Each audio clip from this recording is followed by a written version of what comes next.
Boa noite, Tite. Boa noite, Matheus. Primeiro, parabéns pela classificação à final, primeira final de vocês no comando do Flamengo. E queria abordar com vocês a parte defensiva hoje, né? Mais uma vez o time sem sofrer gols, há 11 jogos sem sofrer gols. E o Rossi quebrando o recorde do Cantarelli, sendo o goleiro com mais tempo sem ser vazado no Flamengo, né? Em jogos oficiais. Boa noite. Boa noite, uma equipe consistente, sim, com o Rossi batendo essas marcas, fruto de uma equipe toda. E que fez gol em todos os jogos. Hoje fez com ele anulado. Contra o Vasco também. O Vasco, tá certo. Contra o Vasco também. Então teve os dois lados, o lado de fazer o gol e o lado de não tomar. Próximo aqui. Nem sabia que era místico. Boa noite, Tite. Boa noite, Matheus. Tite, assim, quando você chegou, todo mundo sabia da sua história no futebol, mas a torcida do Flamengo, com aquela visão torta de que você seria um treinador defensivo, tinha uma certa ressalva. E agora a gente vê uma aceitação muito grande em relação ao teu jogo. Você vê que hoje, na hora de aparecer o seu nome no placar, a torcida vibrou. Se fosse em outros tempos, a gente que trabalha aqui cobrindo o Flamengo há muito tempo, esse 0-0 sem o Flamengo machucar muito, a torcida podia estar impaciente, e ela foi paciente o tempo todo com o Flamengo consciente, como na partida de hoje. Queria perguntar para você e o Matheus, como é que vocês viram assim, esse comportamento da torcida em relação ao Flamengo seguro, que mais uma vez pouco sofreu, tirando aquele chute do Renato Augusto no início. Obrigado. De novo eu vou falar em equilíbrio. Nós passamos uma semana com muita dificuldade. Está falando com o Fábio agora. A dosagem do trabalho, e o jogo que a gente fez, ele exigiu muito. Então, tu vês que hoje nós tivemos uma série de substituições que vão ser feitas em função do desgaste e dos problemas durante a semana que nós tivemos. Isso é significativo.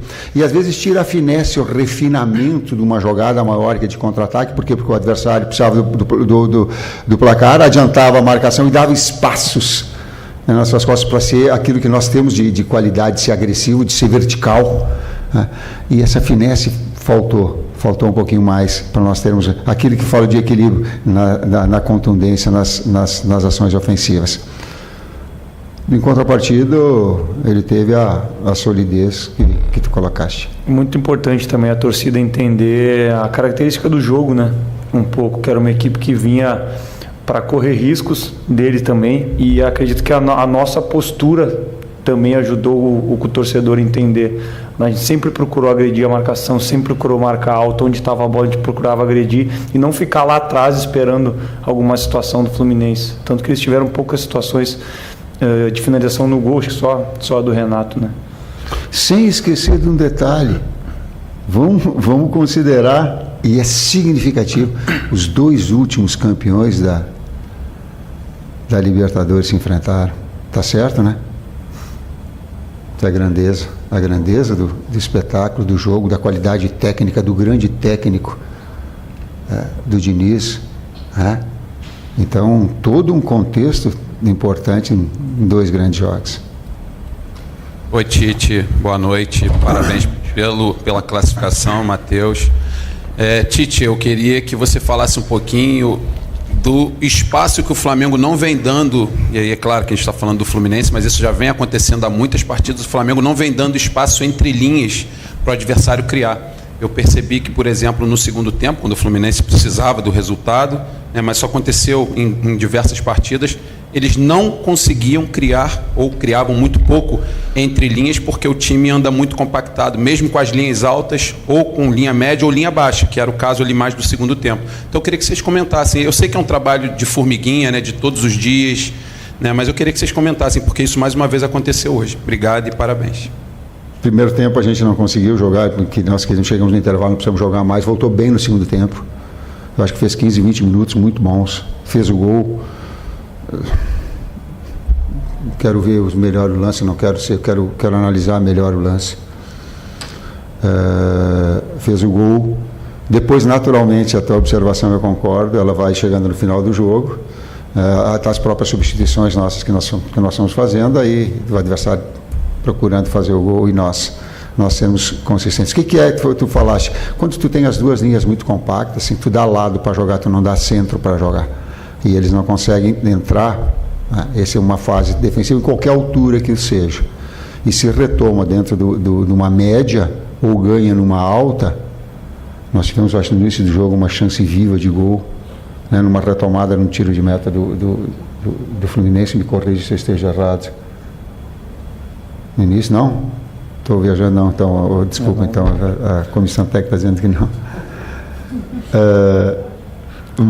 Mas, enfim, quando tu retoma a posse de bola, tu está mais perto do gol, né? Tu está mais próximo de uma ação ofensiva. Eu falo isso de marca atacando, porque tu não sai do teu lugar. Quando tu retoma a posse de bola, tu já tem o jogador, o externo aberto, já tem o pivô, tu já tem o homem da velocidade, tu já sabe onde está, tu joga com essa forma. Isso a gente procura fazer, não só a equipe que inicia, mas também aqueles que não participam do início do jogo. Tite, Matheus, parabéns pela classificação à final do Campeonato Carioca, boa noite. Há uma expectativa muito grande da torcida por dois jogadores de maneiras distintas, né? Várias vezes você já falou da qualificação do elenco e até da sua tristeza de não poder dar a oportunidade que você gostaria a todos os atletas que têm se empenhado. Um é um jogador que já foi muito importante para o Flamengo, está buscando retomar o seu melhor momento, que é o atacante Gabriel Barbosa, e o outro, o último reforço do Flamengo, que é o Léo Ortiz, né? Como é que se trabalha essa possibilidade da utilização? Eles que ficaram no banco de reservas e o Gabigol até voltando de lesão, mas não foram aproveitados ao longo da partida. A gente trabalha da mesma maneira que a gente trabalha com todos os atletas do grupo, exigindo durante a semana o empenho, a dedicação, o nível de treinamento alto. E aí depois no jogo a gente tem que tomar escolhas em cima do que a partida demonstra para nós e em cima do que a gente trabalhou a semana inteira. São atletas grandes que vão ter momentos grandes ainda com a camisa do Flamengo, mas é o dia a dia que vai estar construindo tudo junto com a equipe toda. Quando nós estávamos com a substituição de vir para dentro o BH, o Bruno Henrique, tinha muito espaço nas costas da linha defensiva do Fluminense.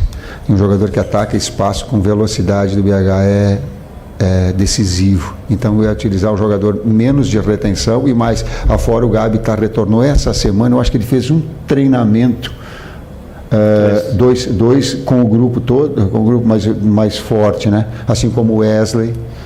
Né? Então, nós tínhamos, assim como o Vitor Hugo, mas numa condição maior. Então, o jogo também pedindo. E o Ortiz, o Léo Ortiz, cara, tenho os dois zagueiros que estão jogando muito selecionáveis, os dois são selecionáveis para mim, e tem o Davi Luiz, que é um jogador internacional, uma qualidade extraordinária, que todas as vezes que ele entrou, jogou demais. Então, Tite, Matheus aqui, Gustavo Henrique. Ô Tite, o Flamengo tem 15 dias, né? Até o próximo jogo da final. E eu achei que hoje o Flamengo teve uma atuação que conseguiu fazer a classificação. O Wagner, achei que não foi tão bem o árbitro do jogo. O Matheus, que gosta muito de trabalhar a rapaziada lá, a finalização, a defesa. O que eu queria saber é uma pergunta para os dois, na verdade, né? Nesses 15 dias, com certeza é a última grande parada que o Flamengo vai ter antes de Libertadores, Brasileiro, Copa do Brasil. Diante de tudo que vocês analisaram até agora, esses 15 dias, o que vocês dois acham que o Flamengo pode melhorar? O que vocês dois acham que o Flamengo pode evoluir em termos de treinamento, em termos de um acoplamento melhor de sistema de jogo, porque são 15 dias de trabalho. O que vocês estão pretendendo, o que vocês estão analisando para esses próximos 15 dias? O primeiro aspecto é a manutenção do desempenho e evolução. Manutenção e evolução. Se tu pegar parâmetros, vamos dizer, o jogo anterior do Fluminense é a referência. O jogo anterior, ele é a referência. Ele tem um componente, não quero falar, mas da mesma forma que teve um componente físico, uma intensidade extraordinária do outro jogo, uma retomada dentro do campo adversário. Essa semana a gente sentiu nesse aspecto. Justamente por esses jogadores, o Nico ficou um dia sem treinar, o Eric voltou a treinar quinta. O Ayrton voltou a treinar quinta. É contextualizar isso tudo. A gente recuperou o Alan. A gente ficou 15 dias para dar a ele uma condição física. Retiramos ele da coisa para ele ter um preparo físico para ter uma situação e ele apresentar agora. Então, esses componentes todos, a gente falar em termos táticos, a referência ao jogo anterior. Em termos físicos, é uma recuperação. Eles são jogadores internacionais, então estão em seleção também. Vou ficar torcendo agora para o outro lado para não machucar, né? Vou ficar assim. Tu vai torcendo para alguém? Não, estou torcendo para não machucar agora. Completa, Matheus? Tá bom. Boa noite, Tite. Boa noite, Matheus. Parabéns pela classificação. Gostaria de saber agora sobre o próximo jogo, que será ou contra o Nova Iguaçu ou contra o Vasco. O Vasco sendo o melhor ataque, a melhor defesa, tirando o Flamengo, e o Nova Iguaçu, que é a nova revelação do campeonato. Eu queria saber qual é a diferença entre se preparar para um clássico, que seria, no caso, o Vasco, e a diferença de se preparar para a nova revelação do campeonato, o Nova Iguaçu. Os dois fizeram por merecer, não dá para escolher. Eu vou ficar assim amanhã sentado e vou ficar olhando, vou ficar... Confesso que a gente não vai... o padrão de análise do adversário independe do tamanho do clube, que tu fala do tamanho do Vasco, do tamanho do Nova Iguaçu recente, ou a campanha que faz, a gente sempre procura analisar o que está dentro de campo. Então, independente de quem for, qualquer um dos dois, a gente vai analisar muito bem o que tem dentro de campo, as peças que podem fazer a diferença e como a gente pode levar vantagem ou anular o adversário nesse sentido. Nessa resposta, o meu filho foi melhor do que eu. Nessa aí, ele falou que eu não tive discernimento de falar. Boa noite, Tite. Boa noite, Matheus. Aqui, Cidão Marinho da Litoral News. Aproveitando que você falou que o Matheus foi melhor do que você nessa, Tite, eu também trabalho com a família. Eu queria saber como que é essa relação de vocês dois trabalhando junto à comissão como um todo. Mas como o Matheus sente esse dia a dia, como o Tite sente o dia a dia, eu vou fazer a pergunta que eu iria fazer. A lateral direita ela vem evoluindo bastante. O Varela claramente vem demonstrando um futebol bem melhor do que aquele que ele demonstrava no ano passado. E teve um estudo que foi feito que bota os laterais mais promissores do mundo. E o Wesley foi indicado a esse estudo. Queria que vocês comentassem sobre a evolução do Varela e também se vocês veem esse potencial no Wesley, algo que você já disse há bastante tempo, Tite, que a lateral direita tinha grandes jogadores, até quando o Mateuzinho estava aqui. Queria que você comentasse sobre isso também. Obrigado. Eu falo da primeira parte do lado humano. O Matheus, eu acho que é meu auxiliar com 8, 9 anos de idade, onde o pai dele assistia todos os jogos, gravava em fita cassete, aqueles que ele não podia assistir, para analisar, escrever todas as situações táticas de cada um. E um dia eu estou saindo de casa e voltei e tinha tido um jogo. E quando eu cheguei em casa, surpresa, ele pegou a fita cassete e me entregou. Ele disse: ó, pai, eu gravei para ti. Eu disse: filho, que jogo teve?